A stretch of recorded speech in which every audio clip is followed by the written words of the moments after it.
travaille au SCOPSU, qui est le service des solidarités internationales à la région Bretagne. Et moi, je suis animatrice du réseau des acteurs de la solidarité internationale. Voilà. Alors, la solidarité, c'est déjà une très belle valeur. L'idée, c'est que chaque personne, autant qu'elle le peut, vienne en aide finalement à son voisin ou sa voisine, ou peut-être son voisin ou sa voisine qui est plus lointain, dans l'idée où chacun à un moment donné peut avoir besoin d'aide, donc c'est à la fois dispenser de l'aide et savoir en recevoir aussi à un moment donné. Alors aujourd'hui on m'a demandé de venir pour présenter les Assises de la solidarité internationale qui vont se dérouler fin janvier, qui est un temps fort organisé par la région Bretagne depuis 2005. Et donc aujourd'hui on m'a demandé de venir les présenter, en tout cas dans son contenu, aux jeunes du CRJ.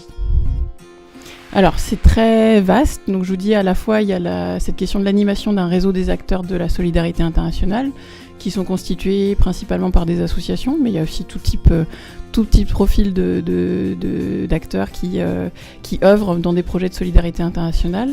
C'est aussi la région qui a des coopérations, donc des liens privilégiés avec des régions ailleurs dans le monde. Il y a une coopération avec le Burkina Faso, il y a une coopération avec Haïti. Donc c'est assez vaste à ce niveau-là. Alors, pour les assises, je vous dis, ça fait 10 ans que ça a été mis en place.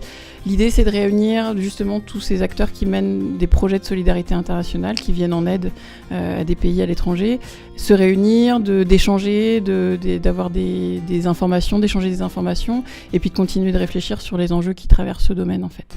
Ça s'est fini la semaine dernière, ça a duré 15 jours. Effectivement, c'est un festival en fait, c'est un peu particulier parce que, si vous voulez, les thématiques c'est organisé localement par plein d'associations, par plein de collectivités. Il y a eu des événements à Rennes, moi j'ai assisté notamment à des journées connectées qui étaient organisées par une association.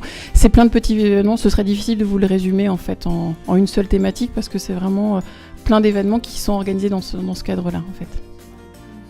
Voilà, plein d'enjeux qui traversent la solidarité internationale. Par exemple, moi, la réunion à laquelle j'ai assisté, c'était sur les objectifs du développement durable, comment on fait en sorte qu'ils soient réellement mis en œuvre. C'était un exemple de thématique traitée, par exemple.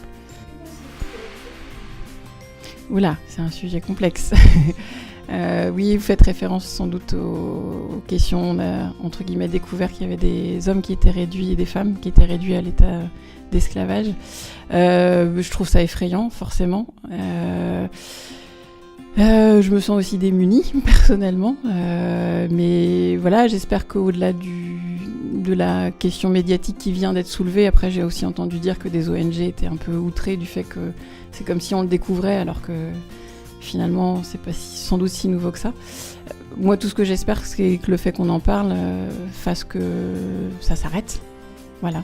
C'est peut-être un vœu naïf, mais j'espère en tout cas. Voilà.